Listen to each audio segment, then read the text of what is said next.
Zay Flowers, a few weeks ago in a presser, he was speaking about his relationship with Lamar Jackson, how they have this excellent rapport and how they will continue to work together this offseason, getting together down here in South Florida. I mean, we've seen the videos of them, Lamar Jackson throwing to Zay Flowers and them just continuing to build their chemistry up even more. But something that Zay Flowers said in that press, he said Lamar wants to actually continue to do that, but with all the receivers. He wants all the guys to come down to South Florida so they can all work on that chemistry. And guess what, y'all?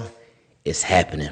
Fourth round wide receiver from last year, Tez Walker. He confirmed it because he was at Isaiah Likely, his softball event. And Tez Walker, he was speaking to the Banner, the Baltimore Banner, about a lot of different things. Shout out to Jonas Schaefer. He talked about how just life is so much different in today's NFL versus college. He talked about how in college, they don't really get their hands on you like that.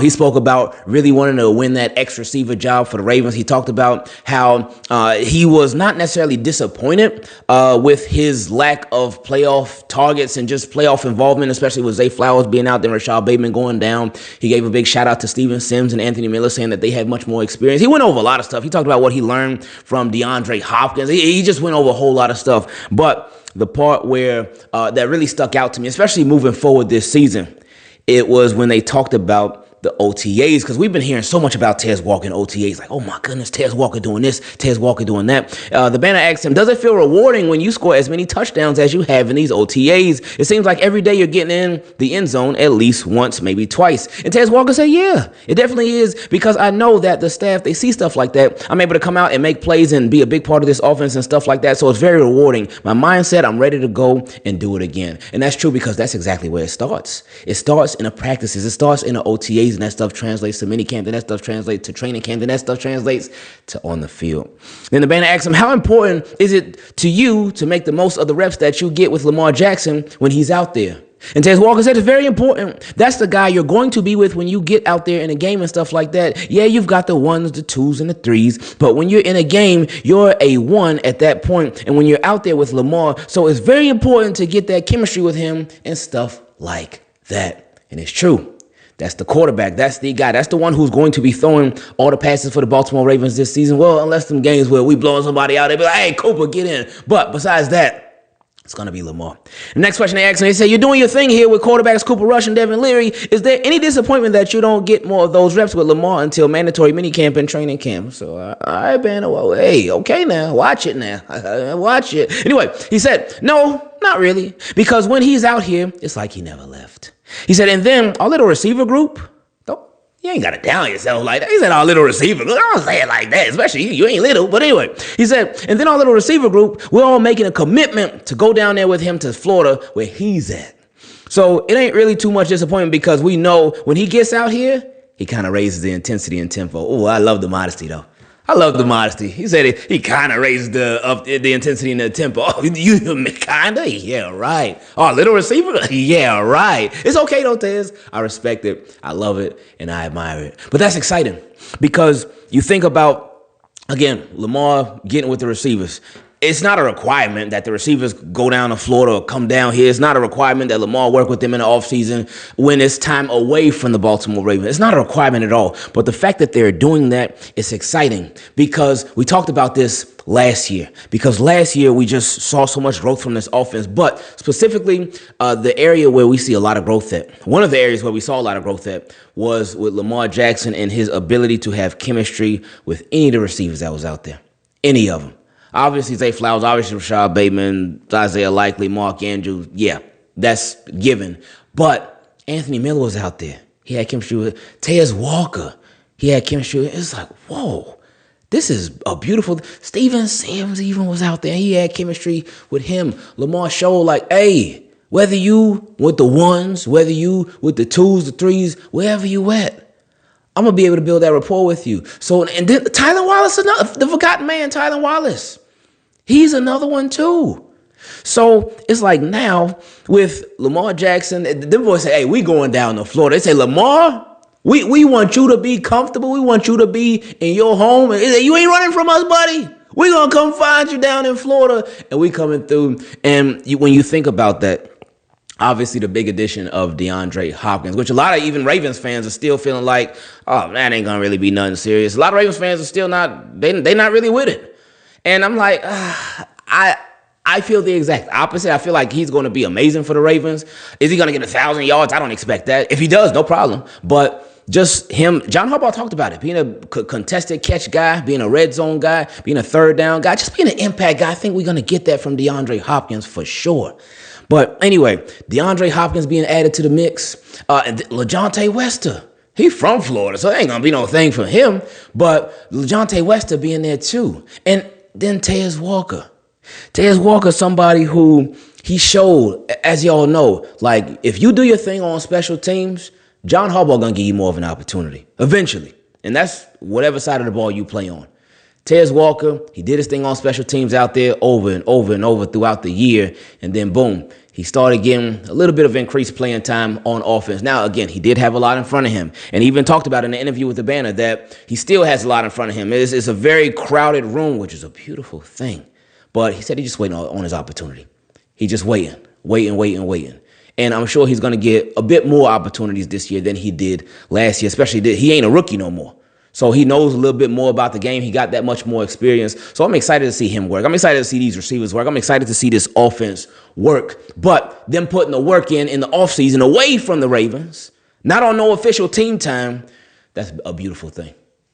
We've reached my favorite part of the videos where we feature your questions. Send me an email at teamkeepitclean@gmail.com if you want to be a part of it. Or if you're considering becoming a patron or are already on one, you can go to patreon.com/Ingravenvids and send your question right on there. First one came from my guy, JDub. He said, Ingraven, do you feel confident that Zach Orr's defense can match the 2000 Ravens defense or Mike McDonald's 2023 Ravens defense?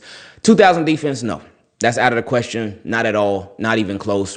Not because they're not good. It's just because it's a different era of football. You cannot hit like you used to be able to hit way back then. It's not doable. So no, they will not be able to do that at all. And then of course, even the rules and stuff like that defense they were shutting people out. They were keeping people to field goals and whatnot. Like this day and age in NFL offenses, the rules benefit the offenses so much to such an extreme that it's hard to keep somebody out there. And so when you see a game where a defense keeps an offense out of the end zone, especially shutouts, that's crazy. That's like an amazing feat right there. So that's something serious, but nah, I don't think they can match the 2000 Ravens defense at all. 2023 Ravens defense, they got a shot at that for sure. And he also said, it would be nice if the Ravens can match the 2000 Ravens defense, giving up only 10 points per game, along with Todd Monken's dynamic offense. Oh, that would be a beautiful thing. If they could do that, that would be nice, but that's asking for a lot. What about Micah? Next question came from my guy, Nicholas. He said, whatever happened with Micah Parsons or Jalen Ramsey? I'm having mixed emotions when listening to Ravens news when it's in regards to Jair Alexander. He can ball, but it's hard to overlook the injuries. God bless you in the channel. Hey, oh no, he said, God bless you in our channel. I like that. I appreciate that because that's exactly what it is. It's our. So thank you for that. Love you, Nick. He said, so as far as Micah Parsons, it's looking like he's still messing with Dallas, obviously, showing up to camp and stuff. He ain't practicing yet because he ain't got no deal yet. But Dallas usually get these things done usually in the preseason. That's when they sign their players to these big deals, right in the preseason. So he's probably going to end up staying. As far as Jalen Ramsey, still up in the air what happens with him. No clue. Dolphins have not traded him yet as of this recording, so we'll see if they do it. But we just waiting on it any day now. Where is he going to go? Who knows? Now, if he got cut, now I understand where you're coming from with the injuries with Jair Alexander. If Jalen Ramsey got cut, my opinion, I think he would be a much better option than a Jair Alexander. I really do. I think he would just be able to add that much more versatility to the Baltimore Ravens. But again, with those two guys, everything's still in limbo with them. Next question came from my guy, Bryan. He said, hey, Ingraven, I watched a video about the wide receiver core and how powerful it can be barring injuries. I'm so on point with you. I believe it will be a disappointment, again, barring injuries, that we finish no worse than 14-3. Oh, okay, you scared me a little bit. He said it's going to be a disappointment, but he said no less than 14-3. Oh, I like that. He said no less than 14-3. Look, man, Ravens, they got the team to do just that. They honest, but they're not going to do it. But they got a team that could go undefeated. They really do. They really do. But they're not going to because, mistakes happen. Some of them games are like, Ravens, what are y'all doing? Some games with the other team is just like, hey, y'all got it. Like the Eagles game last year. Hey, y'all got it. Even though there's some false starts in there. But anyway. So, but yeah, you're right. The team is more than capable of having a record like that. This question came from Camren. He said, hey, Ingraven, that magic spoon just came, and I'll tell you, I almost ate all the boxes in one day, but I do have one question. I appreciate your support, man. I really do. I seriously appreciate y'all supporting. I appreciate y'all watching the videos through the different ads that'll be on here every now and then. Because for us, man, like I said, for us, that's very, very big for us, because it's such a big accomplishment, because I would have never, ever thought, ever, from when we were making the videos in the car, on our breaks at work, to we were going to be able to include stuff like that in the videos. And that's just, it means a lot, man. It really does. Because like I said, I just never, ever would have thought that something like that would happen to us. But it is. I appreciate every single second of it, man. So I appreciate y'all supporting. Thank you for that. He said, I do have one question about Jair Alexander, and I just wish the Ravens would pull the trigger and get it done, because the NFL just gave the Ravens 2 opportunities to fix that Ardarius Washington problem, and the Ravens are denying it. Why move Kyle there and Marlowe here when we know it worked out last year? And I know it started off a little bumpy the first 8 weeks, but why change something and try all this new stuff? We're just setting for a repeat like last year's first 7 to 8 weeks. So my question to you is, Ingraven, why change when we can add and we can have a Woozier, and we have a Woozier too? So I think we have more than enough to not change Marlowe or Kyle. Sorry for the long message. I hope you and the family are good and healthy. Appreciate that, Cam. So yeah, it sounds like you're talking about when people say to move Marlon Humphrey to safety. I agree. It ain't time to do that yet. It's not time to do that yet. While he would be able to do it, he would kill it. We know he will crush it, but it ain't time to do that yet. As far as Kyle Hamilton, right now, in my opinion, where things stand right here, right now with Kyle Hamilton, I think he would be in the exact same role that he was in last season, to where he's sort of restricted. That's why in the previous video that we made before this one, we talked about how Kyle Hamilton is amazing, still the best safety in the world. He's like that, but he would be even better than he is already if he could be more consistently free. But with their current safety situation, and obviously the safety situation last year, he can't be as free as he once was. He still could do a lot of stuff. They can still move him around, but they can't do it as much because they're sort of restricted with the safeties right now. So right now they have Kyle Hamilton.